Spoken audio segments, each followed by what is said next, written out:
Бог призывает нас ходить в духе каждый день. Библия говорит, что ходящий в духе, то угождает плоти, не может Бог угождать. Аминь. Мы хотим ходить в духе, потому что только в духе Бог обитает. Только в духе Бог живет. Только в духе можно найти Бога. Только в духе можно получить дары Духа Святого. Только в духе можно одеть помазание. Только в духе можно почувствовать Бога. Только в духе можно видеть Его. Только в духе можно ощущать Его чудодейственной силой. Только в духе Бог действует и двигается. Он говорит, что Он призвал нас, освободил нас плоти и помышления уме. Он призвал нас осознать тьмы, где Господь за именно это. Но Он призвал нас созвать света. Там, где Господь говорит Дух Божий, чтобы мы были водимым Духом Его. Ибо всяк водимым Духом Святым, сыновья, или сыны Божьи. Аллилуйя. Поэтому мы хотим быть сыновьями. И поэтому, если вы не научитесь быть духом молитвы, вы не сможете быть в духе в жизни. В обыкновенной жизни, обыденной жизни. Вы не сможете быть в духе, если вы не научитесь быть духом молитвы. Вы не сможете быть в духе, когда вы один в комнате, когда искушение всякие мысли атакует вас. Вы не сможете выйти из этого. Вы находите себя в таком подавленном состоянии, потому что вы не привыкли жить в духе. Именно когда вы расслабливаетесь от духа, тогда плоть господствует. Но мы не хотим дать место плоти. Мы не хотим, чтобы плоть господствовала, даже не на один день. Поэтому мы всегда хотим быть в духе. Мы знаем, что в духе святом, это есть то место, где дьявол не может нас найти. Он не может найти нас там, потому что мы постоянно общаемся в духе. Почему люди падают? Они падают именно тогда, когда они не бодрствуют. Когда они отступили от духа, когда они в духе в это время, тогда дьявол дает. Но когда ты будешь в духе, когда ты ходишь в духе, твой дух живет, твой дух бодрствует, твой дух живет, он не спит, он не выходит на каникулы, он бодрствует. Вот тогда ты горячий в все время. Вот тогда ты побеждаешь всякие обстоятельства. Вот тогда ты можешь прогонять дьявола в любое время. Тебе не надо идти поститься 7 дней, или 7 недель, или 40 дней. Тебе надо просто быть в духе. Вот там сила, вот там способность, вот там все необходимое, чтобы жить победоносную христианскую жизнь. Поэтому мы с вами будем в духе. Мы есть церковь новой веры. Мы есть семья Божья. Поэтому мы будем ходить вместе с Духом Божьим. Мы не хотим, чтобы половина из вас была в плоти, или чтобы еще одна половина была водимым своим интеллектом и жили только своей душою. Нет, нам не надо ни душа интеллектуальная, ни душу. Нам не надо ни плоть. Нам надо просто быть в духе. Духе Божий. Двигаться с Ним. Ходить с Ним. И угождать Ему там. Аллилуйя. Аллилуйя. Поэтому пробивайте в духе. Лучший способ войти в дух. Это не просто молиться еле-еле. За это время ты думаешь о чем-то другом. Но когда ты начинаешь молиться всей силой, всей крепостью, твой разум не находит время думать о третьем, о четвертом, потому что вся твоя энергия, все твое сердце концентрировано в этом духе, в этой молитве. Поэтому ты не начинаешь думать, а ты дома, или ты в Крыму, или в Москве в это время, или с внучкой в это время, или с женой в это время, или с подругой в это время. Ты не начинаешь с этого, потому что ты весь в духе. Не только твой дух в духе, но твоя плоть тоже в духе. Твой разум тоже в духе. Ведь ты весь Богом. Вот ты побеждаешь таким образом. Поэтому мы хотим научить вас, если есть церковь, если есть лидеры церкви, или будущие лидеры церкви, быть постоянно в духе. Научить побеждать в духе. Аллилуйя. Потому что плоть всегда желает противного духа. Когда-нибудь вы чувствовали слабость в плоти, поймите, что это противно, это вот то, что твой дух хочет. Когда ты чувствуешь слабость физически, плоть тебе говорит, ты слабый. Это дух хочет, чтобы ты был сильным в это время. Потому что плоть всегда желает противного того, что дух желает. Всякое время, когда ты начинаешь чувствовать слабость, знаешь, что именно тогда тебе надо молиться в духе. Сильно, сильно, сильно. Потому что плоть желает противного. Когда ты начинаешь расслабиться, ты говоришь, я не знаю, что делать. Именно тогда войди в дух. Потому что дух всегда хочет в это время бодрствовать и быть сильным. Плоть всегда противостоит своему духу. Поэтому, когда ты начинаешь ощущать воздействие плоти или ума, начни просто выйти в духовную сферу и начни высвобождать силу в духе. Аллилуйя. Аллилуйя. Помазание Святого Духа и руководитель. Помазание Святого Духа и руководитель. Кто из вас знает, что такое помазание? Первый пункт, первый, чего надо, чтобы получить помазание, это дисциплина. Не все равно, какое призвание у тебя есть. Если ты не сможешь дисциплинировать твою плоть, дисциплинировать себя, дисциплинировать свою душу, свои мысли, свой ум, даже если ты будешь помазан как апостол Павел, ты на следующий день упадешь на землю, как Самсон. Какая бы ни была помазание или призвание у человека, Какой бы великим ты ни казался, сколько бы людей не получили исцеление, когда ты молишься, или сколько бы людей ты не привел к Богу, если ты не умеешь дисциплинировать себя, ты упадешь так, что все эти люди, которые ты привел к Богу, они будут сами жалеть тебя. Дисциплина очень важна. И мы знаем, что такое помазание. Помазание так важно, что то же самое, что человек, это то же самое, как писатель, который говорит, что он писатель, и у него нет ручки или чернила. Конечно, сейчас компьютер есть, но это другое дело. Это то же самое, как фермер, у кого нету сеп, чтобы делать работы. Если у вас нет помазания Духа Святого, вы не готовы, чтобы выполнить Божью работу. Божья работа мы можем делать только Божьей силой. Мы можем выполнять Божью работу только Божьими способами, только Божьей силой, и его сила называется помазание Духа Святого. Без помазания Духа Святого мы не можем ничего успешно делать для Бога. Если вы планируете когда-нибудь делать что-то для Бога, не начните, пока вы не уверены, что у вас есть помазание Духа Святого. То есть, что присутствие Духа Святого с вами, то его способность на вас. Не стоит начинать. Ничего делать для Бога без его силы. Но кого Бог призывает, того Он помазывает. Но когда Он помазывает тебя, это уже твое дело сохранить это помазание. И ты сможешь это делать только через дисциплину. И мы будем рассматривать разные способы, как вы можете сохранить свое помазание, но вы увидите, что во всех этих пунктах вам надо дисциплину, чтобы это все делать. Тут вы скажете, но я уже крещен Духом Святым. Это еще не есть помазание. Да, это есть помазание, Дух Святой сам есть помазание. Но это его личность. Но помазание Духа Святого – это проявленное присутствие Духа Святого. Его проявленное присутствие. Он не просто присутствует, но он проявляет его присутствие. Допустим, Бог везде есть, правда? Бог везде есть. Но почему мы не видим, что Бог действует, или работает, или делает какие-то чудеса? Почему мы не видим, что там люди исцеляются, вот люди так хорошо, прощение грехов там идет? А Бог там есть или нет? Есть Бог там. Бог везде сущий. Но люди, которые его не знают, и даже люди, которые его знают, если они не знают этот факт, они не почувствуют никогда, что Бог там есть. Почему? Очень просто. Потому что его проявленное присутствие там нету. Он там присутствует как Дух, но его явление там нету, явление его силы там нету, явление его, проявление его нет. Проявление Божьего присутствия, проявление Божье мы называем помазание. То есть мы видим действие, проявление Духа Святого. От Луки 5:17. В один день, когда он учил, и сидели тут фарисеи и законоучители, пришедшие из всех мест Галилеи, и Иудеи, и из Иерусалима. И сила Господня являлась в исцелении больных. Здесь написано, что присутствуют всякие религиозные люди, как православная церковь у нас сейчас, в синагоге. Однажды, когда Иисус учил, там сидели фарисеи, знаете, фарисеи, законники. Там сидели законоучители, там сидели все другие иудеи, которые приехали из Галилеи, из Иерусалима, из Иудеи. И Библия говорит, пока Иисус Христос учил, то есть не все время, но пока Иисус Христос учил, Бог говорит, что и сила Господня являлась. Являлась. Это значит, если являлась, значит появилась, значит стало видно всем. Стало очевидно. Не то, что когда Иисус Христос там был, или только что Он начал учить, или когда Он не учил, не то, что сила Божья там не присутствовала. Сила Божья там была все равно. Потому что, в конце концов, куда Иисус идет, там тоже его помазание с ним. Потому что там, куда Иисус идет, там Бог с ним. Но эта сила не была проявлена. Но когда Иисус начал учить, потому что вера приходит от слышания. И потому что слово, само слово помазанное. Потому что слово Божье несет помазание. И пока Иисус учил, это помазание, это Дух Святой. Дух Святой есть помазание. Потому что вы помните, первое послание Иоанна 5 глава, там, по-моему, 27 стих или 17 стих говорится о том, что вы имеете это помазание, потому что Он живет в вас. Вы не нуждаетесь, чтобы кто-то у вас учил и так далее. Что вы имеете это помазание в вас. Это 5 глава 1 Иоанна. Это помазание обозначает Дух Святой. Но Дух Святой, который имеет силу Божию, не проявилась, пока Иисус Христос не начал учить. Проявление. Поэтому написано, что пока Он учил, Дух Святой явился.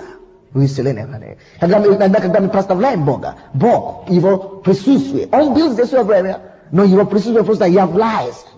проявляется. Поэтому очень важно, чтобы мы с вами всегда были в общении, твердое общение с Иисусом Христом и с Духом Святым. Потому что когда вы в общении с Ним, постоянное общение с Ним, тогда вы можете доверяться на то, когда нужно будет. Потому что Он говорит, я буду с вами до конца земли. Когда нужно будет, вы будете уверены, что Он вас не подведет. Там присутствовали и еще законоучители и фарисеи. Фарисеи и законоучители, они тоже учат Слово Божие. То же самое слово, которое Иисус учил, они тоже учат. Но нету помазания. Не появляется сила Божия. Почему? Потому что они не были в тесном и хорошем отношении с Духом Святым.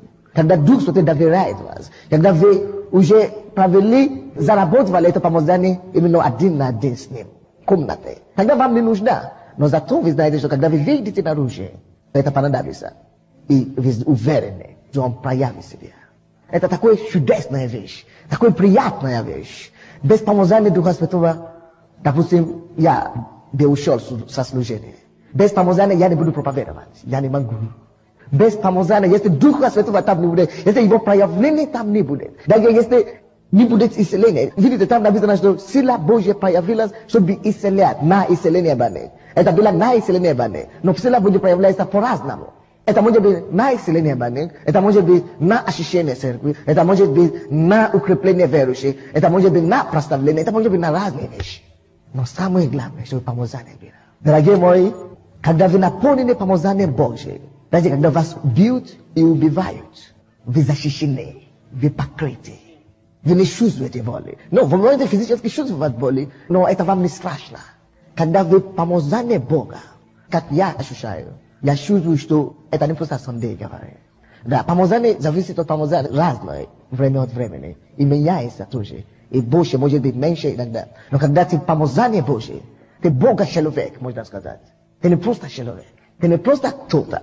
Ты говоришь сейчас как сосуда Божий.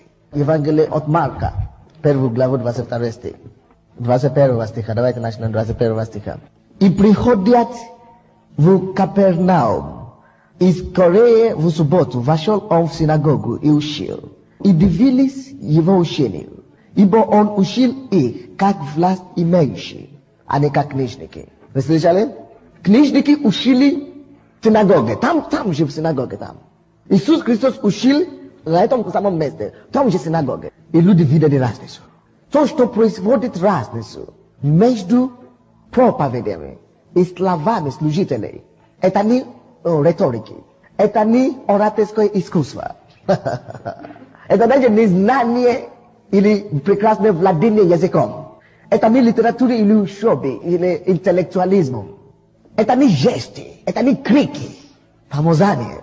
Это есть то, что производит разницу между проповедью и проповедью. Дорогие мои, вы можете иметь два человека, которые говорят одинаковые, которые делают жесты одинаковые, которые говорят точно такое же самое слово. Вы можете найти два проповедника. Один говорит так, то же самые слова, то же самые жесты и так далее. То же самые крики, голос. И другой говорит то же самое. Но один, ты еле-еле дослушиваешь до конца. Ты, может быть, спишь, или ты уже отель выбежать. То же самые слова говорят. Не то, что это может быть важно, более важную тему говорит, или это менее важно. Нет, то же самая тема. Даже то же самые слова. Но другой говорит, ты чуть не открытым ртом слушаешь. То производит разницу. Дорогие мои, это называется помазание. Вы можете найти человека, который закончил все колледжи мира. Теологический колледж. И все колледжи, все школы. И его поставили на сцену. И у него есть огромное знание, багаж.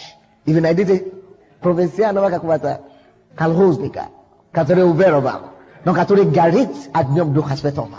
Это человек сделает все его знания, он покрутит все для вас. Он выложит все вам. Интеллектуально все красиво, даже в хорошем таком пакете. В хорошем пакете, так все, аккуратно пакете. Но человек, который колхоза, он же не знает все это. Он говорит, так говорит Господь. И как электричество действительно. Вам приятно. Вам хорошо слышать. Он не грамотный. Но какие слова, ой-ой-ой, какие слова. Все это называется помазание Духа Святого. Вы можете найти человека, который очень эмоционально проповедует. Все делает. Кричит, бежит, скамейки на скамейки, как я, склона. Но без помазания Духа Святого. On сделает все то, что он делает, вы уйдете из зала обиженными. Даже на него. Обиженными. Не то, что интересно. Обиженными. Но придет другой человек, который только за кафедром проповедует. Стоит. Даже руку не поднимает. Даже не то, что руку не поднимает. Он даже считает. Прямо считает. Так говорит Господь. Вы знаете, надо быть христианинами хорошими. Надо. Но если на него помазания Духа Святого, ты не будешь смеяться, дорогой мой. Ты будешь слышать. Не только открытыми ушами, не открытыми ртами, носами, всеми. Что происходит? Разница. Это называется помазание.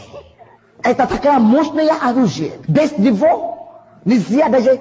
Я не хотел бы говорить ни одно слово. Но я хотел, чтобы каждое слово, которое я говорю, всякий раз, когда я говорю, чтобы это было как прямо с трона Божия. Я сейчас изучаю украинский язык.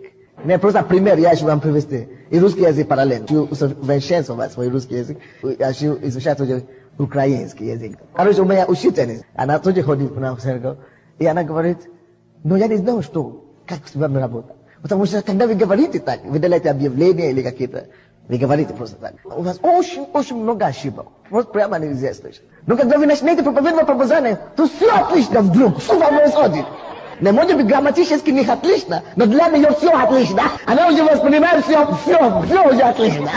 Но может быть, тоже самыми словами. Но когда помазание идет с этим, ты даже не замечаешь ошибки, дорогой мой. Ты только принимаешь место. Всем. Твой дух кормит в это время. Вы можете найти человека, я говорю, что который очень эмоциональный, без помазания, вам очень плевать на него. Вы можете таким же образом найти эмоционального человека, который исполнит помазание Духом Святого. Вы знаете, что вы почувствуете? Даже когда он поднимает его руку и так далее, даже вам понравится, что он делает это. Даже его походка для вас будет похожа на помазание. Даже когда он кричит, это будет помазание. Даже когда он прыгает, вам это будет даже нравиться. Что это не то действие, не само действие вам нравится. Не само действие, потому что любой человек пойдет туда и начнет прыгать. Вам может забить его. Но когда человек, который исполнит действие Божье, помазание, когда он поднимает руку, вся помазание, сила Бога там. Когда он это делает, сила Бога там. Когда он смотрит на вас, вам интересно смотреть на него. Когда он поднимает даже ноги, вам интересно, вы хотите еще увидеть. Почему? Потому что человек покрытый невидимым одеялом с неба. Дорогие мои, есть одеяло, есть покрывало, которое покрывает помазанника. Дорогие мои, у вас не может быть ничего дороже после спасения, чем помазание Духа Святого. О, вам надо помазание Духа Святого. Очень многие проповедуют сегодня. Очень многие говорят сегодня. Но когда я понял это, я видел себя, что сколько проповедников в мире, наверное, тысячи. Я говорю, Боже мой, для меня коллега не найдет, а точно не найдет. Когда Бог мне показал, я видел, что я призван на служение. И я смотрю, хотя бы, чтобы даже достиг уровня моего пастора. Это же, представляете вы, еще сколько в мире. У меня ничего не получится. Я понял сразу. Потому что тогда, когда я размышлял об этом, это меня очень беспокоило. Я не хотел быть проповедником, и вдруг Бог призывает. Я говорю, почему некоторые проповедники такие великие, да? Люди хотят слушать их, а другие проповедники никто не хочет слушать их. Они неизвестные, они просто так делают. Неужели я стану одним из них? О, Боже мой, Иисус. Почему ты меня призвал на такой ужасный путь? Потому что я не знаю, какой у меня будет судьба. Получит, а не получит, я не знаю. А в это время ни одну проповедь еще не считал. В то время я даже не мог проповедовать, если проповедовал, я не мог делать два приложения, чтобы они были последовательны. Я не мог, даже на английском, даже на родном, я не мог. Не важно какой язык. Не было помазания, что поделаешь. Знания, все там было, очень много знаний. Но чтобы выложить все, никак, ну. Тогда я пришел к Богу, я говорю, Боже мой, послушай, ты знаешь? Я говорю, Господь, либо я буду успешным или неуспешным. Один из двух. И я вспомнил, я говорю, Господь, давай я поговорим. Когда я учился в школе, это было неосознанно. Поэтому я не мог быть отличником. Я даже не знал, когда я закончил школу. Все пробежало так, я гулял все время. Но когда я уже пришел в себе, после того, как я спался, я получил спасение, я уже пришел в себе, я ожился. Все то, что я начал делать с отличием. Я начал учиться с отличием. Даже если там самые умные люди, я стараюсь хотя бы быть среди них. Я занимался спортом, я не был самый хуже. Я был один из выдающихся из них, был один из лучших. Где бы я ни был, Господь, я показался с отличием. Это уже от меня не зависит. Тут уже все, что ты сделаешь. Я хочу сейчас заключить с тобой завет. Господь, во имя Иисуса, я не хочу быть проповедником, если я буду таким только простым. Я помню приложение, которое я сказал. Я не хочу просто пополнить число. Я не просто хочу пополниться. Я не просто хочу быть одним из них. Господь, я не хочу быть таким. Если я уже ставлю свою специальность, если я уже оставлю все, то Господь, я не пойду на это, если я не буду успешным. Я заключил, я разговаривал с Богом об этом, мы договорились. И я понял, я внутри чувствовал, что он говорит, иди работать, иди. Мне конкретно говорил, тебе надо будет себя дисциплинировать. Потому что я дам тебе это помазание. Я уже тебе дал это помазание, когда я тебя призвал. Но для того, чтобы ходить в этом помазании, это другая вещь надо. Но что надо? Сможешь ли ты возлюбить людей, которые ты будешь служить? Это была его первая основа. Можешь ли ты так сильно возлюбить людей, что ты будешь жертвовать все ради них? Жертвовать свое здоровье, жертвовать, если понадобится, конечно. Я не советую вам жертвовать свое здоровье. Но, допустим, не кушать, жертвовать своей еды. Тогда я не мог представить себе. Самое больше, сколько я мог поститься, это было 3 дня. Даже 3 дня я еще не пробовал в это время. Я только 1 день постился. Даже до 2 дня я не вижу. Да, в то время я думал, если я буду поститься 2 дня, на второй день все, я буду только труп лежащий, все. Только в этом. Я думал, что я умру, все. И Бог мне говорит, ты должен быть готовым, жертвовать себе постать. Если даже тебя придется поститься 40 дней, только на одной воде, ты должен быть готов. Твоя любовь к людям должна тебя толкать, это огромная любовь к людям. Ты должен иметь любовь к людям до такой степени, чтобы жертвовать себе. Чтобы молиться. Быть закрытым в одной комнате для меня непривычно было. Потому что я занимался спортом, подвижной жизнью такой. А если ты будешь молиться только в комнате, в одной комнате, несколько часов, это что? Даже в то время я максимум молился только 30 минут. Один. Только 30 минут. Даже тогда я уставал. И Бог говорит, ты должен все это, ты должен любить людей так, настолько сильно, что ты не жалеешь ни чего для них и для меня. И это требовало дисциплина. На первом месте дисциплина. Смогу ли я быть дисциплинированным, чтобы поститься? Смогу ли я быть дисциплинированным, чтобы стоять на месте и молиться? День, 2, 3, сколько понравится. Смогу ли я быть дисциплинированным, чтобы изучать слово каждый день? Смогу ли я быть дисциплинированным, чтобы отойти от греха? Вам надо быть дисциплинированным, дисциплинировать свою плоть, чтобы не пасть в грех. Тех нас давай возможность, и Бог мне говорит, когда ты станешь великим, если ты хочешь быть великим, когда ты станешь великим, тем больше ты становишься, тем больше искушение у тебя будет. Теперь, готов ли ты устоять искушения? Дисциплинировать. Что значит дисциплина? Одно слово, дисциплина. Мне понадобилось 4 года, чтобы ответить на эти вопросы. Серьезно, вообще 5 лет. 4, около 5 лет. 4 года конкретно. Чтобы полностью сказать, вот теперь я поехал, все. Я ответил, сразу сказал, да, обязательно я сделаю. Но со временем я отозвал свои слова. Но потом я все-таки говорю, нет, все. Я должен быть готов даже умереть. Если понадобится. Не для помазания. Потому что проблема, которая происходит сейчас в мире, особенно среди служителей, они начинают идти в Царство Божие. Они видят великих проповедников. Я хочу быть как того пастора, и третьего пастора. И они знают, что они призваны. И знаете, что они начинают делать? Они не показывают себя верными малым. Они начинают стремиться только к помазанию. Опять быть великим проповедником. Только к помазанию. Забывая даже о сострадании любви к людям. А без этого ты можешь стремиться до завтра. Это помазание не будет. Даже если оно будет, ты упадешь сразу. Вот, то есть люди уже ставили на первом месте именно получить помазание Божие. Человек кается сегодня, завтра я чудеса, чудеса. Но в Царстве Божьем мы должны научиться поставить первая вещь на первое. Второе. Что Библия говорит?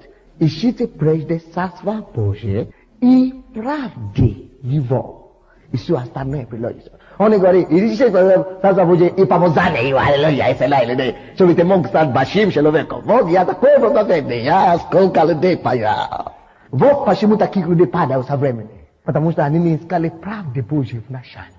Поэтому, когда они уже стали большими, они уже получили помазание, искали помазание. Иногда, если ты давишь на Бога слишком много, ты просишь что-то от Бога, дай. Иногда Он просто тебе дает, чтобы успокоиться. Да, потому что это есть в Библии. Израиль, допустим, просил у Бога, выпросила у Бога царя. Бог говорит ему, вам не надо царя, зачем вам царь? Не, мы хотим все, Бог, ты что? Смотри, все соседи имеют царя, а мы не имеем царя. Дай нам царь. Вам не надо царь, я же виден Божий народ. Не, Господь только царь, обязательно, да. И говорит, что поделаешь, человек хочет. На вам. То есть тут там если вы не происходит, да, и как это слишком много давишь на Бога, а он тебя дает, но они получают помазание, становятся большими такими, а правды позже не искали. И что-то маленькое случилось с ними, человек, который так был таким великим, Бог так делал много через него, так исцелял людей через него. Почему он так упал? Как это так может произойти? Я не понимаю. Читай Библию. Или один на лидерские курсы, ты поймешь. Слушайте, очень важно. Вы помните искушение духовного руководителя? Когда мы прошли такое, была такая тема, искушение духовного руководителя. Я сказал тогда, что люди, которые падают от гордости, или от денег, или от женщин, или мужчин, или от лжеучения, это все не начинается сразу. Потому что у всех нас будет искушение в этом направлении. Но это не начинается просто сразу так. Это начинается с малого. Человек, который падает от денег, он не искал Царство Божие в этом направлении, когда он был спасен. Допустим, у них, он был, может быть, лидером домашней группы. Ему не положено получить зарплату или деньги на метро от домашней группы. А он говорит, понимаете, я вам лидер, все равно, а у меня нету работы. Он нанимает меня. Никто не заметил. Он идет дальше. Стал пастором. Он берет 50% от зарплаты. Ну, это же и моя церковь, это я пастор. Хорошо, набери. И он поднимается. Становится большим, он набирает. Он не будет знать, когда он начнет красть. Малого начинает. Человек, который падает от женщин или от мужчин, малого начинается. Лично начинается с мастурбации. Маленькая мастурбация. Ничего страшного, никто меня не видит. Ты дойдешь до акта. Малого, потому что люди не занимались над собой, когда они пришли в царство. Ищите прежде Царство Божие и правды Его. И правды Его. И правды. И на первом месте ищи, как тебе жить правильно. Да, ты не будешь совершенным. Еще какой-то не будешь совершенным. Легче освободиться от этих пороков, грехов маленьких, когда ты только что пришел к Богу. Чем? Когда ты уже все. Все думают, что ты уже духовный такой. А ты еще боролся с мастурбацией дома. Или какой-то грехом. Или с порнографией. Некоторые фильмы крутят. Тогда уже нелегко освободиться. Это как, кто занимается гимнастикой или что-то. Когда человек маленький, очень легко построить гибкость. То есть в духовном мире. Когда ты только что покаялся, есть помазание, есть Божья благодать, которая тебя помогает. Но когда кости уже стали твердыми, это как я приехал с Африки, я хотел кататься на ложе. Я упал где-то раз 100, я говорю, все, я уже. Потому что в Африке я никогда не видел снег. Лежи, да? Я никогда не видел. Я только по телевизору смотрел. И сразу, мне уже было 19 лет, и сразу я хотел стать героем. Я катался пару раз, я продолжу, я ломлю себя спину, поэтому все стали уже атлетикой, гимнастикой, тяжелой атлетикой, тем более, занимался тяжелой атлетикой, все уже стали тяжелыми. Я уже не мог. То же самое в духовном мире, это пример всего лишь. Вам надо работать над собой. Ты говоришь, я уже Год верующий, а у меня это есть. Скрыта правда, но есть. Или я уже 2-3 года верующий, но все-таки это есть. Никто не знает, конечно, но все равно я знаю, и Бог знает. Что ты мне делаешь, уже поздно. Не, ты 5 лет верующий. Это же лучше, чем 50 лет верующий. Значит, сейчас, нам не работать над этим сейчас. Не жди, когда ты будешь 10 лет верующий. Тогда уже будет тяжелее. Ты не попадешь в ад, конечно, наверное. Я не знаю, может быть попадешь, но кто его знает. Но просто, если ты будешь продолжать искать помазание таким образом, тем больше ты стоишь, тем больше дьявол, бесов тебя атакует. Они ищут всегда разбитые стены, трещины. Да, они ищут, когда эта дырка есть, ищут возможность. Поэтому нам надо быть осторожны, но ищите прежде всего, не только помазание, не ударите за помазание. Пастор ходит с помазанием, я тоже пошел. Потому что это тяжело бывает потом, когда все уже слышат. Вы знаете, дьявол не заинтересован, чтобы вы упали, когда вы маленькие. Я слышал одно серьезное козно. Дьявол не срубает маленькие деревья, потому что когда они падают, никто не слушает, не шумят. Но дьявол ищет такое дерево, которое, какой дубы, он ищет, чтобы именно срубить дубы. Почему? Потому что когда дуб падает, это делает такой большой шум, весь мир слушает, что это человек, все. Шумит очень большой, очень много шум. И не только шумит, когда один дуб идет, несет с собой сотнями другими маленькими деревьями. На свой путь вниз, он разрушает все то, что рядом с ним. Когда дьявол, поэтому он не заинтересован словить тебе, когда ты еще неизвестен никем. Он ждет, когда ты будешь большим таким. Тебя уважают. Вот, тогда он дает по голове. чтобы ты мог разрушать Божье дела. И чтобы ты мог, чтобы шум, чтобы Царство Божье могла быть оскорблена. И я тебе скажу, у тебя будет возможности, сотни возможностей падать. Но если ты не будешь работать над тобой, это щеровато. Но вообще-то мы говорим о помазании сегодня. Я извиняюсь. Но ищите прежде Царство Божье и правда его, и все остальное приложится. И помазание тебе приложится. Но не говори, что я не буду искать помазание, пока я не буду полностью святой. Тогда ты никогда не осуществишь Божью волю на тебе жизнь на земле. Поэтому двигайся вперед, но будь осмотрительным за собой. И если у тебя есть проблемы, постись об этом, молись об этом, говори, Господи, избавь меня от этого. Избавь меня от этой нездоровой жажды. Избавь меня от этой проблемы. Бог слышит молитву. Не стоит делать Божьей работы без Бога, без Божьей силы. Но можно иметь Божьей силы без Божьей святости.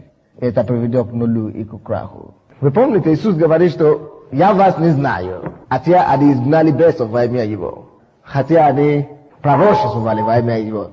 Так что не только говорили на иных языках во имя Его, даже пророчествовали. А ты сколько раз ты пророчествовал? Во имя Его тем более. Иисус не отрицал это, что во имя Его действительно пророчествовали. И даже исцелял людей, делали чудеса. Но не в этом дело. Когда Иисус говорит, что я вас не знаю, какие были последующие слова? Делающие беззаконие. Ты не можешь ходить Божьим помазанием и продолжать делать беззаконие. Бог тебя их не послал в ад, потому что они исцеляли или пророчествовали. Он не послал их из-за этого. Они делали хорошие вещи. Вообще-то, видите, он говорит, что только те, которые исполняют волю Отца Моего Небесного. Для того, чтобы попасть в Царство Божие, надо, чтобы ты исполнял волю Отца Небесного. Неужели пророчествовать — это не исполнение воли Божьей? Это исполнение воли Божьей. Если ты не пророчествуешь, это исполнение воли Божьей. Если ты исцеляешь больных, это не исполнение Божьей. Если во имя Иисуса, я имею в виду, если именно во имя Иисуса, помазание Божье, это воля Божья. Это Божья воля, да? Если ты спасаешь людей, если ты приводишь людей к Иисусу, это воля Божья. Это воля Божья. Но он говорит, все равно эти люди делали волю Божью, они делали эти вещи. Все равно он отверг. Почему? Потому что они делали это, и пока они это все делали, еще в это время продолжали делать беззаконие. Поэтому он говорит, что делающие беззаконие. Они делали хорошее, делали для Бога, да. Но Божья воля есть приоритет. Есть что-то, которое первичное, и есть вторичное. Поэтому я вам говорю, первичное — это Царство Божие, искать себя и правда Его. А вторичное — это остальное. Делающие беззаконие. Поймите, что Иисус говорит, делающие беззаконие. Что это значит?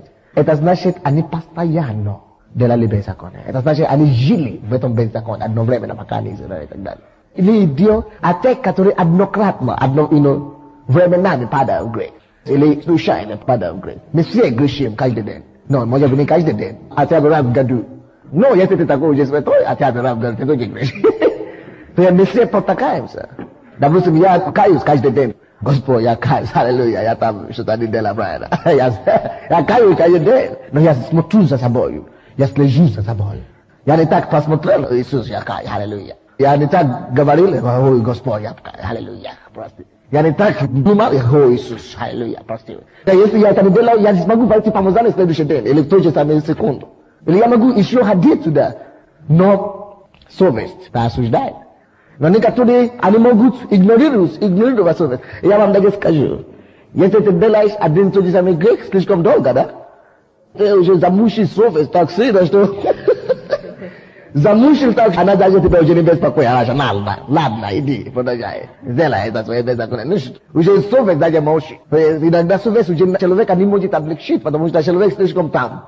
Он уже живет постоянно там, уже бесполезно. Даже если совесть продолжает говорить, ты уже не слышишь. Уже стал глухим. Но, я не верю, что Бог посылает в ад именно людей, которые следуют за тобой. Может быть, падают даже каждый день. Но ненавидят это беззаконие. Они не хотят. Вы каетесь в этом, вы отвергаете это. Бог не посылает таких людей в ад. Бог не отвергает таких людей, потому что они любили это грех. Они каются в этом. И у них были слабость. Я вам скажу, у всех вас будет слабость до смерти. Поэтому не спешите себя отвергнуть до конца. Но не люби грех так же. Это идиот. Даже если ты случайно что-то делаешь, или ты сознательно что-то делаешь, не важно, ты кайся в этом. Попроси Бога прощения и двигайся дальше. Я знаю, что когда верующие умирают, за них еще остаются какие-то грехи. Но они не живут там. Поймите разницу. Они не живут, они не делающие беззаконие. Делающие, это значит он постоянно, это делает. делал законы, это не поэтому Бог отправил, потому что они делают, он отправил. Человек живет там постоянно. Что не является помазанием? Помазание это не натуральная или естественная способность. Помазание это не талант. Очень многие люди хорошо играют музыку, да? Или инструменты, или у них голос хороший. И у них талант. Это еще не помазание, дорогой мой. Если ты хорошо поешь, это еще не значит, что у тебя помазание. Пусти сюда Алла Пугачева, будет петь, и все станет сухо. Потому что нет помазания Духа Святого. Талант, натуральная способность. Это еще не является помазанием. Очень многие люди говорят, приходят ко мне и говорят, вы такие, конечно, негры такие, или африканцы такие, вы такие более горячие. У вас это придает труд вашей проповеди. Захватывающие. Человек не понимает, говорит, я люблю приходить к вам слушать, потому что вы такие захватывающие. Вы энергичный такой, эмоциональный. Вы такой теплый народ, вы такие. А я смотрю на них, человек не понимает. Потому что люди привыкли ассоциировать то, что они не понимают каким-то вещам, которые их ум понимает. Они не понимают, что это не есть, потому что человек горячий, или из Африки, или откуда-то. А это есть что-то, которое невидимое что-то в действии. А он думает, что это эмоция производит это все. Захватывает. То есть человек может иметь очень много эмоций, но если без помазания. Второе. Профессионализм. Профессионализм в проповеди или в каком-то деле, который вы делаете, это еще не значит помазание. Может быть, ты умеешь хорошо руководить. Ты профессионал, даже руководитель. Но если ты будешь руководить домашней группой или церковью, так твоим опытом, без помазания, все, рухнет, все. Таким же образом, мимики и жестикуляция, это еще не помазание. Мимики, жестикуляция, это не помазание. И самое интересное, духовные звучания, или духовные названия, духовные имена, то есть духовные звания, титулы духовные, это не обязательно, что человек помазанный. Например, апостол может прийти сюда, и один из нас будет более помазанный, чем он. Хотя у него большой титул. Это всего лишь служение, где он находится. Если он отрабатывает это, если он не работает над собой, он еще будет ходить в этом помазании апостола. Но более эффекта, больше эффекта будет у того простого человека, который держит связь с Богом. Поэтому титул само по себе тебя не дает огромное какое помазание. Титул сам еще не помазание. Иритес за титулы. Очень долго я противился, я не хотел, чтобы меня назвали пастора. Но просто приходит время, что ты уже никуда не денешь, что делаешь. Но есть многие люди, у них даже паства нету, у них даже церкви нету, они называют себя пастором. Что за шутка? Один подошел ко мне и говорит, я пастор, не просто пастор, я даже апостол. Он начал говорить, серьезно, это человек нормальный. Потому что вы подумаете, что, наверное, он больной. Нет, он нормальный, как я, как вы тоже. А я говорю, а где твоя церковь? Он говорит, моя церковь? Ты что, я был пастором, когда я был в Африке, 2-3 года. Ну что, а теперь? Он говорит, теперь я апостол. Я говорю, а где плода твоего апостольства? Потому что Библия говорит, Павел говорит, вот плода моего апостольства есть вы, допустим. Он говорит, а где плода твоего апостольства? Он говорит, ты знаешь, когда я сплю ночью, я вижу, когда я сплю ночью, я вижу одну церковь здесь, в Баше, одна церковь там в Америке, Баше, одна церковь там в Европе, Баше. На меня огромное помазание, брат. Он уже звучит такой духовный. Он уже чтобы это звучало все сверхъестественно. Потому что многие люди, когда они начинают тебе говорить, Бог сказал, понимаешь, Бог не проговорил. У меня даже видение было, понимаешь, я себя видел. Они думают, что тем больше ты звучишь такой, духовный такой, тем больше тебя буду уважать. А я не такой. На этом я не двигаюсь. Я ищу плод в твоей жизни. Я ищу плод. Вообще-то я вам скажу, помазание это еще не есть плод. Помазание, это хорошо.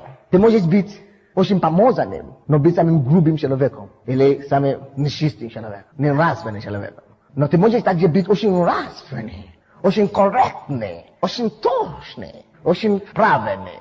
То ты выходишь на сцену, ты полагаешься на свою святость. Без помазания ты ноль. Поэтому помазание Духа Святого. За то, что открывает тебе путь. Место Писания, которое говорит, что дар на человека, помазание человека, привозит его перед вельможами, перед царями. То есть он будет обедать царями. Да, ваше помазание повезет вас на местах. Дорогой мой, вам может быть 10 лет, или вам может быть 15 лет, или 16 лет. Но когда вы полны помазанием Духа Святого, люди, которые годны вам матери или отцы, они начинают кланяться перед вами. Дорогие мои, когда вы полны помазанием Божьим, вы можете только говорить одно слово: Иисус. И люди знают, что что-то они слышали что-то. Слово Иисус, они сами говорят это каждый день. Но когда ты полный помазанный Духа Святого, говорит Иисус, что-то входит в уши, люди от тебя слышат дальше. Кто-то говорит, кто-то приходит, и ты можешь просто говорить Аминь. Или просто взять место Писания и читать. Когда это слово выходит, это как будто падает в ухо человека, в душу человека прямо слышит. Когда вы имеете помазание Духа Святого, знаете, что они говорили про Иисуса Христа? Что Он говорит как власть имеющий. Когда вы имеете помазание Духа Святого, вы не будете извините меня, я дрожу чуть-чуть. Мой голос попал, я волнуюсь, я тут первый раз. Перед такой аудиторией первый раз. Я не знаю, что делать. Даже если он спокойно говорит, даже в этом спокойствии, ты можешь видеть власть. Даже если он говорит, одними словами, ты видишь там власть делать. Каждый человек, кто помазан, и кто знает, что он помазан, он им говорит, как власть имеющий, он знает, что он говорит, он твердо говорит, он говорит с убеждением, с уверенностью, потому что он знает, кто за него стоит. Они сразу видели отличие между Иисусом, учением, и учением фарисеев. Разница.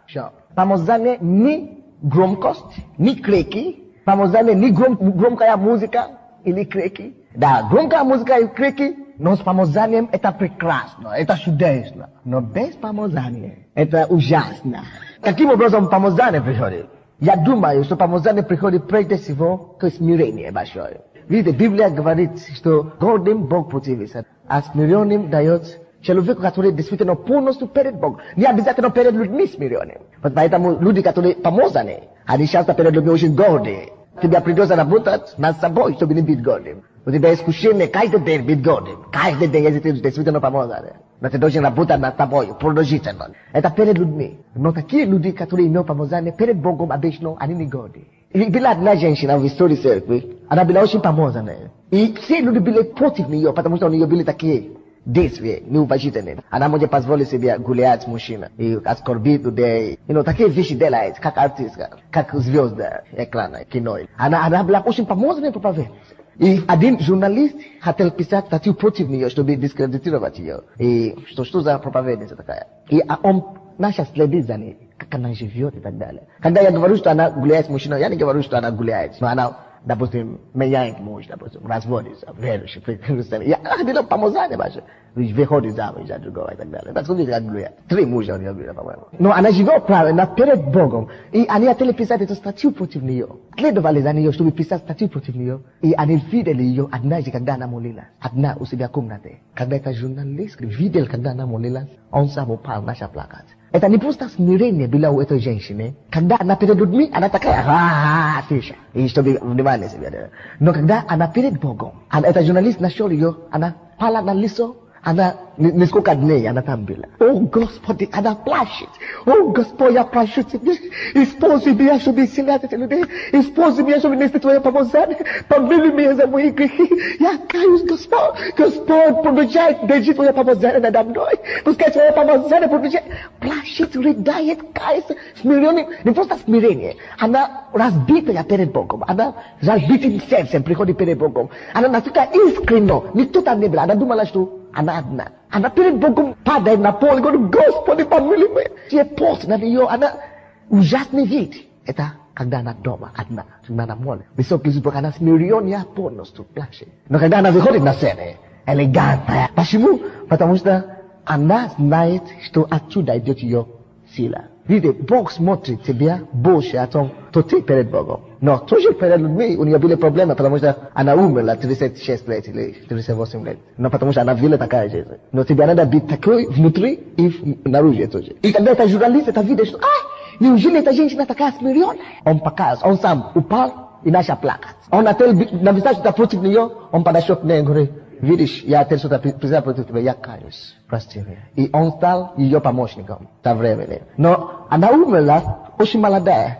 Почему? Потому что она жила неправильно. Видите? Она жила с Богом, с Божьим отношением, она жила отлично. Но не жила соответственно слова. Она ходила помазание. Ее помазание было больше, чем те, которые жили. От нее пошло Катрин Кубан. Она начала такая церковь, которая еще продолжает до сих пор в Америке. Не только в Америке, по всему миру. Называется четырехугольники, Foursquare, Foursquare называется по-английски. Это Шатире угодные камни, потому что она проповедовала спасение и крещение Духом Святым, исцеление и царь, возвращающий царь, то есть возвращение Иисуса Христа, 4 вещи истины, которые в основном. И эти церкви, а это одна из самых больших деноминаций пятидесятнической. После Ассамблеи Божьей и еще какая-то там Кожик, она третья идет. Они даже самые быстро растущие сейчас в Америке, по-моему. И то есть ее церковь еще двигается, тысячи церквей по всему миру. Но она жила таким образом. Но Бог сохранит ее работу. Потому что она перед Богом духовная. Это была качественная работа. Но просто она не жила качественную жизнь. Видите, когда вы ведете такой образ жизни, когда вы себя не приводите в порядок личной жизни, вы не можете совершить ваше поприще. Вы можете делать большие вещи перед Богом, но как только что падение придет, все.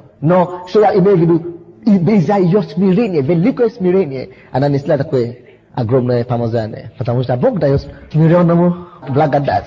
1 Петра 5:6, а также Иаков 4:6. А также помазание идет через призвание.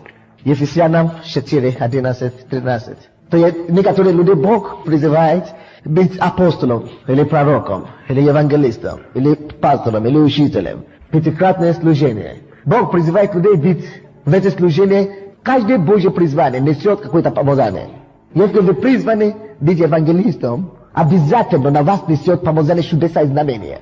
Евангелисты, они являются чудо Божье, они учитель несет какое-то определенное помазание, апостол несет определенное помазание и так далее, и так далее. Ваше призвание есть помазание. И пока вы в этом положении, в этом офисе, в этом месте, в этом призвании, вы ходите в этом помазании. Но это помазание, конечно, вы понимаете, что нужно обновлять, и нужно увеличивать, и нужно возгореть. Аминь. Поэтому вы видите, что есть разные учителя, есть разные пророки, есть разные евангелисты, есть разные апостолы, есть разные пастора. Потому что каждый должен заниматься над собой. Да. Еще в каждом призвании из этих пятикратных служений, каждый из них имеет подразделение. Я так думаю. Есть учитель, который призван быть учителем только по местной церкви. Есть учители, которые призваны быть учителем национальной масштабе, то есть в масштабе страны. Есть некоторые, которые призваны быть учителями на масштабе тела Христову. И относительно то же самое, относительно апостола, евангелиста и так далее, и так далее. Поэтому исследовательно помазание тоже соответственно. Но каждое призвание Божье идет помазанием. Поэтому вы все призваны. И если вы призваны на пятикратное служение, еще мы все призваны как христиане. Но на пятикратное служение это идет вещее призвание. Это обязательно такие люди несут больше помазания, чем просто простые христиане. У всех христиан есть помазание, потому что мы спасены, Дух Святой живет в нас. Дух Святой есть помазание. Но по мере того, как проявляется сила Духа Святого, это то, что мы называем помазание. Аминь. То есть мере того, как проявляется Духа Святого, это есть помазание. И мы все помазаны, но проявление его в нас, они отличаются. Еще можно получить помазание через передачи. Можно передать помазание. Можно через рукоположение, можно сказать. Через молитву. Не обязательно рукоположение, но через передачи, как от человека, от помазанника. То есть помазанник может передать помазание другому человеку. Это может быть через рукоположение, как, допустим, это было Иакова со своими людьми, да, как это было Тимофей, допустим, передали тоже ему помазание. Но самый яркий пример здесь, это то, что было с Елисей и Илия. 4 Царств, 2 глава, вы можете читать всю главу, 8 по 13. Вы помните, когда Елисей следовал за Илия, он говорит, если ты увидишь, когда я вознесусь, то это помазание падет на тебе. Что это? Это огромная проповедь. Это милость была. Но вы видите, что Елисею необходимо было послушный. Елисею необходимо было верным малым. И ему необходимо было быть упорный, то есть искать действительно и двигаться в этом направлении. Поэтому он получил. В этом случае на него не возлагали руки, правда?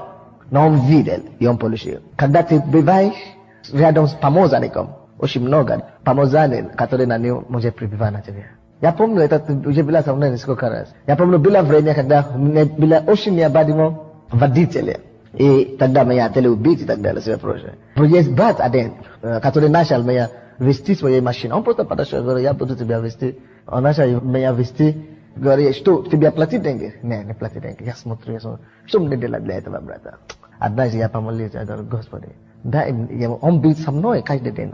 Особенно, когда я иду на служение, он меня везет. И я сижу особенно впереди. И тогда, конечно, я уже только что прихожу с присутствия Божьего, и он до служения, после служения. Я просто говорю: Господь, дай ему что-то.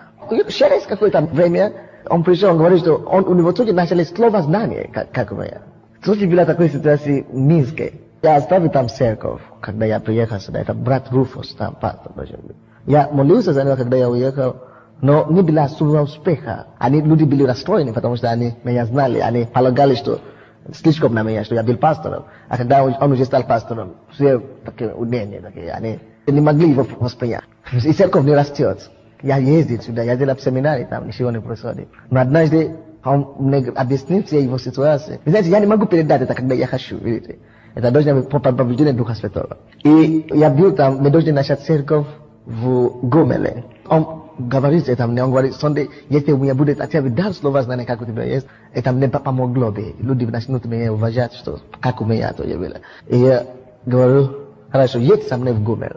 Мы начинаем там церковь, едь со мной. Я знал, что он будет спать со мной на одной кровати. И это было во время служения.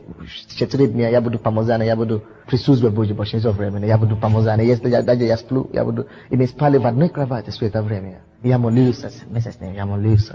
И второй день евангелизации.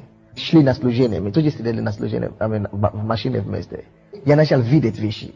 Дар слова знания тоже появилось у него. И пастор Сережа приехал сюда недавно и говорит: я тоже нуждаюсь в этом, в дар вообще, я помазание подобное. Я говорю: Господь. Я молился за него, но Бог мне сказал: види, как это было с Руфусом. Я специально ждал, чтобы он показал себя верным пару лет, самостоятельно верным. Видите, когда человек бывает самостоятельно, ты можешь уйти в заблуждение. И если ты пойдешь в заблуждение с моим помазанием, это будет очень большое оскорбление. Он тебя может портить того, что Бог делает в моей жизни. Или он очень делает. Или если ты пойдешь в грех с моим помазанием, и люди знают, что это я тебя помазал, и что ты начинаешь двигаться, как я, это влияет на меня. Или если ты не будешь слушный, ты не послушный. Особенно, когда люди начинают самостоятельно бить, тогда у них гордость очень много появляется, что я тоже имею большую церковь.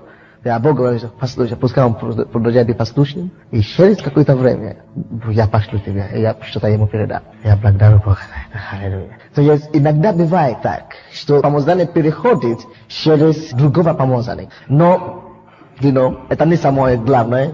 Самое главное — получить свое право отсюда. Но тебе, конечно, надо терпеть в это время. Тебе надо много время бить. Тебе надо ходить с Богом. Но все помазания. Здесь, помните, я сказал, если вы призваны на какое-то служение, Бог поможет вас на это. И, допустим, когда вы в этой церкви, вам тогда очень легко. Знаете почему? Потому что вы под одним помазанием. Мое помазание автоматически, и даже если вы не хотите, действует через вас, если вы выполняете служение в этом служении. Не обязательно мой дар Духа Святого, но мое помазание действует в вас. Хотите, не хотите. Значит, замешаете ли вы это или не замешаете. Но уровни уже, конечно, различные, как оно в каждого человека действует. Я знал проповедников, которые проповедовали здесь за кафедрой у нас, и другие церкви, и другие страны. У них никогда не было такой, допустим, какой-то, я могу вам сказать, как они чувствовали это. И когда они мне рассказывают, они говорят: что у тебя там?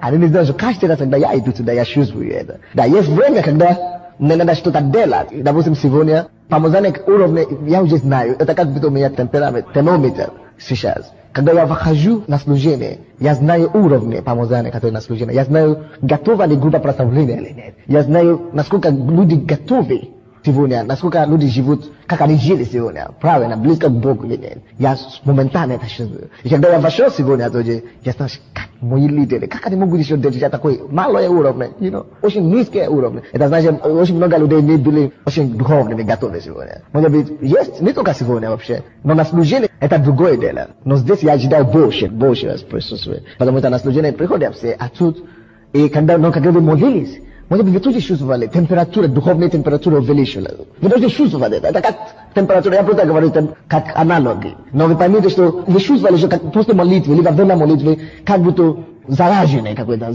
правда? Воздух даже зараженный.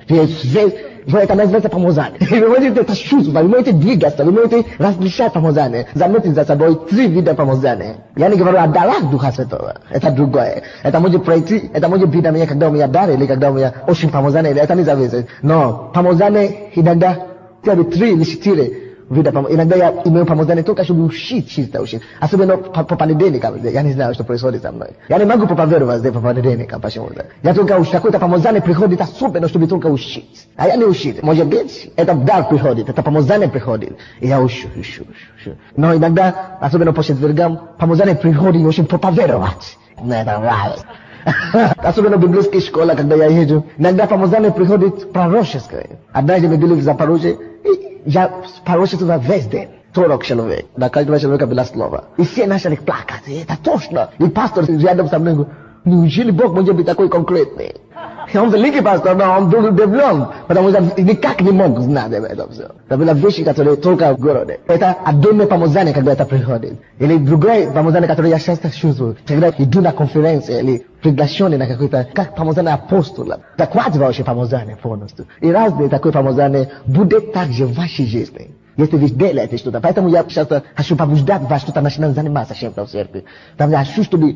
Это моя желание, я не эгоист. Потому что я получил это даром. Да, возможно, я заплатил какие-то цены за это. Но вы будете это получить. Мне пришлось заработать за это. Мне пришлось очень много других вещей. Потому что я ушел из церкви, где я получил возрождение, когда мне было только 6 месяцев веры. И у меня не было возможности даже приблизиться к пастору. Я никогда не видел его в таком расстоянии. Потому что она была церковь 50 тысяч тогда. Я только по телевизору крупнее его видел. У меня не было такой возможности. И теперь, когда я приехал сюда, Бог мне говорит, я хочу тебя приготовить в пустынях. И в пустыне Бог мне научил много вещей. И вы имеете эти возможности. Не хочется, чтобы вы будете... Когда вы сами копаетесь, да, время тратите. Если бы я мог получить от своего пастора, мне надо было копать, тратить время. Но вам не надо тоже копать сейчас. Просто продолжим. Вверху, допустим, один проповедник, он из дома приехал, он африканец, он начал церковь, мне помогает им группу прославления строить. Он говорит, однажды я был у вас в церкви, ты да не была. Там один из своих помощников учил. Он говорит, пастор Сандей, да? Говорит, точно как ты. Он говорит, он так разрушил всю Библию, он так, он использовал слово на английском, разрушил, это значит, он разлагал всю Библию, он разложил на полочку, он говорит. Он все на полочку, все разложил.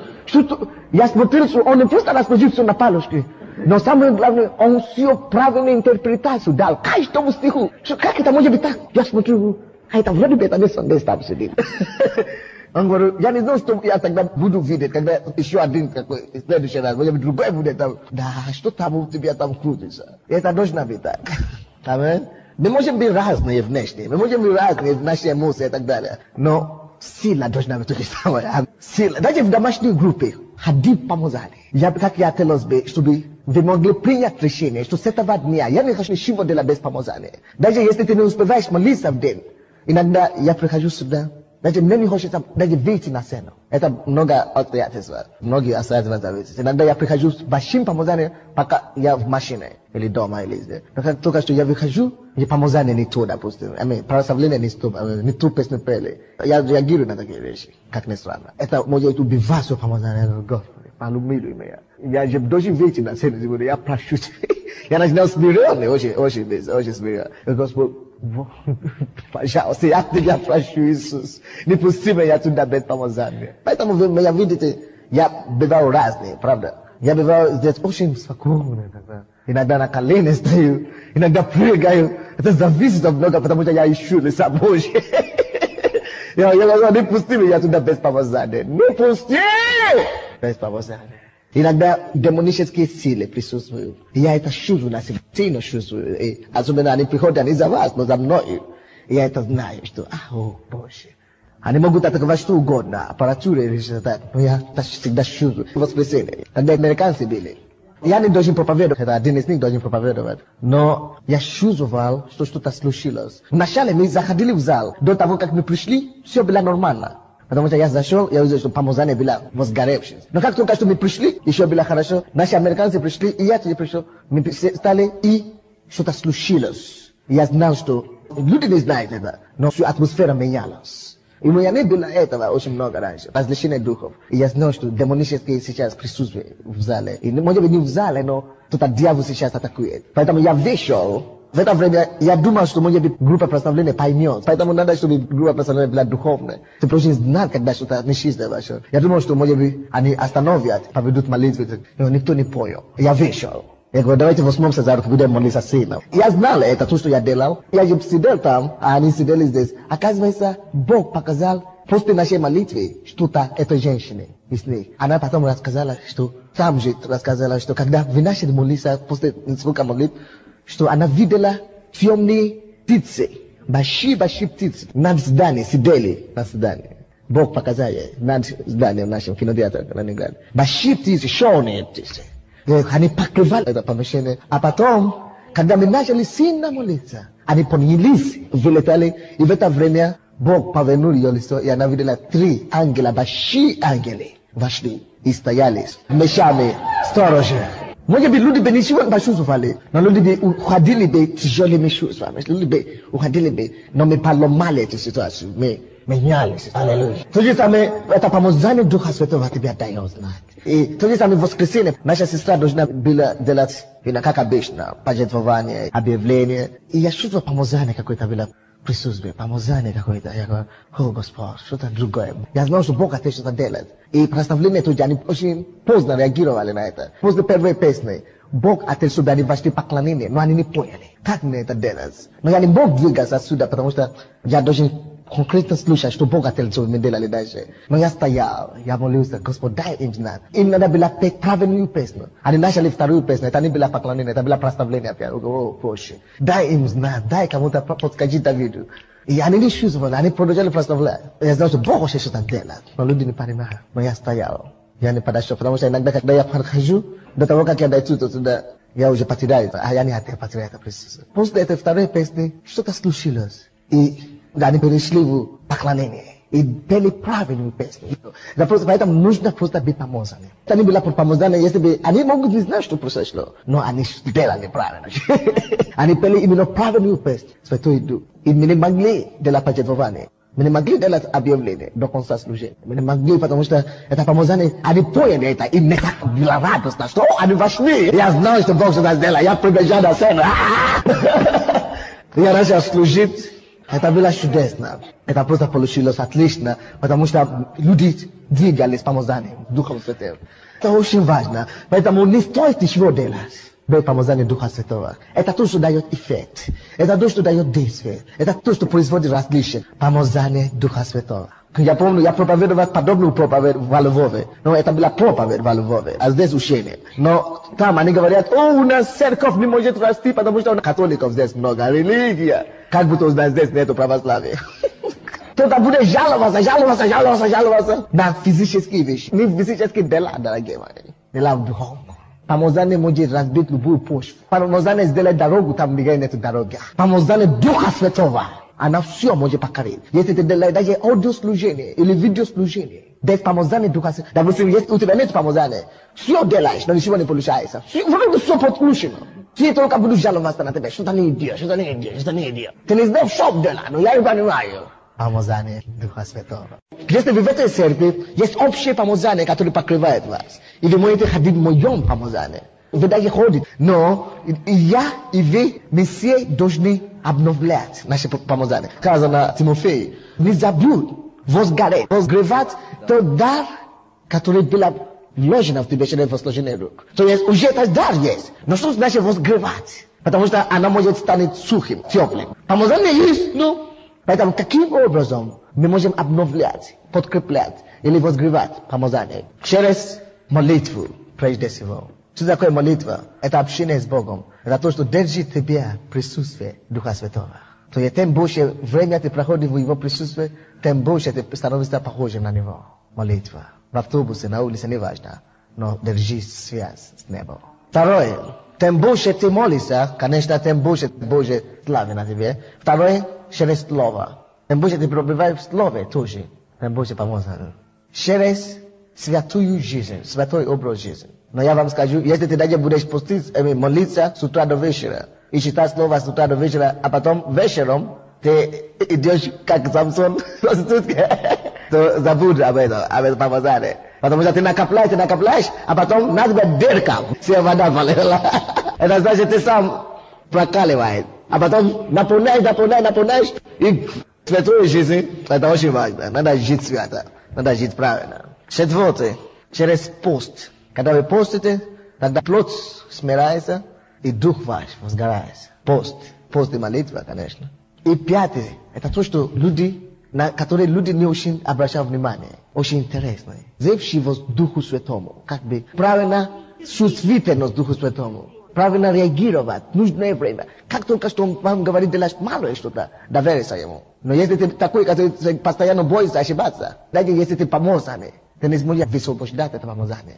Поэтому чувствительность Духу Святому очень важно. Как оно важно. Когда Бог начал меня использовать дар слова знания, однажды я закрыл глаза, мы были на политехническом институте. Я видел два глаза, человеческие глаза. И там что-то, они мигают так. Что-то неправильно там. Чьи эти глаза интересны. Я понимаю, что... я говорю, что со мной? Что может быть что-то со мной, с моим глазом. Я открыл глаза. Ничего. Но я закрыл опять. Я вижу эти глаза, два глаза, смотрят на меня. Мигают. Что-то правое или левое, я не помню. Что-то неправильно, что-то как будто белая стрелка там. Что-то там. Я говорю, хорошо, что поделать? Давайте я порискну, скажу что-то. Я говорю, у кого-то здесь болит. Риск. Я не знал. Если ты не будешь быть ответственным к Духу Святому, ты не можешь быть исполнен. Если я говорю, я не знаю, что это такое. Это, наверное, у меня глаза. Зрение падает, наверное, что у меня. И у кого-то из вас зрение, плохое зрение, особенно левый глаз. То это? Никто не понимает. Все, я буду питься сейчас на земле. Сейчас пойдет это самое, все мокрый станет. Кто там? Кто из вас? Никто не говорит, все, я уже все, спортил свою репутацию. Я бы спокойненько проповедовал себя, я не буду. Но, когда я третий раз сказал, одна женщина вышла, это говорит на украинском языке, что у нее на работе какой-то, будьте сильны. И на воскресенье, это была суббота, технически, на воскресенье мы поехали в Кига, она свидетельствовала, что она исцелена. Это была первая у меня была такое. Кто-то, наверное, помнит еще. Слава Богу, это была первая. А потом Бог по-разному делает, слово знание Бог может вам дать по-разному. Иногда это просто слово, как будто ты слышишь какое-то. Галина болеет 40 лет, бесплодие, допустим. Или что-то подобное. Я не знаю, почему я это говорю. Но Бог уже исцелит ее сейчас. Ребенка, понимаешь, я слушаю это, я мальчик. И я просто это, я говорю, ты можешь это не слушать второй раз. Иногда ты слушаешь второй раз. А иногда Бог просто дает, переносит боли этого человека на тебе. И ты начинаешь чувствовать, как будто у тебя что-то болит, когда у тебя ничего никогда там не болит. Что это такое? Ты должен реагировать, если ты говоришь, это, наверное, я устал, заболел. Ты должен научиться реагировать на Духа Святого. Аминь. Таким образом надо возгорать своего помазания. Потому что если Дух постоянно тебе говорит 2-3 раза, и ты можешь, я глупый, я не знаю, если это я, или это Бог, или это дьявол. Он больше тебя не будет говорить, он тебя не беспокоит. Он ищет другого человека. Мы не закончим с вами, это точно. Давайте станем, уже 9 часов. Да, я не точно 9, уже 9:30 даже. Давайте станем, все. Я сдаюсь. Но вы поняли, да, о чем мы говорили сегодня? Помазание Духа Святого! Помазание Духа Святого! Помазание Духа Святого! Подними свои руки, говори, Господь, я должен быть помазанным. Я должен быть помазанным. Я должен быть помазанным. Иисус, Иисус, Иисус, Иисус. Иисус, Иисус. Увеличивай это помазание. Увеличивай это помазание. Увеличивай помазание. Какое бы тебе ни было служение, тебе надо помазание. Тебе надо помазание. Господь, или ты даст, или не даст. Или я вообще не буду служителем. Это было мое слово отчаяние. Но у тебя нет выхода. Ты не можешь выбрать или не быть служителем, или быть служителем. Ты должен, ты призван быть служителем. Но слова заключаются в другом. Бог не любит людей, которые дают нет за ответ. Бог любит людей, которые говорят, дай мне, или я умру. Как Иаков. Я должен нести твое помазание. Я должен ходить твое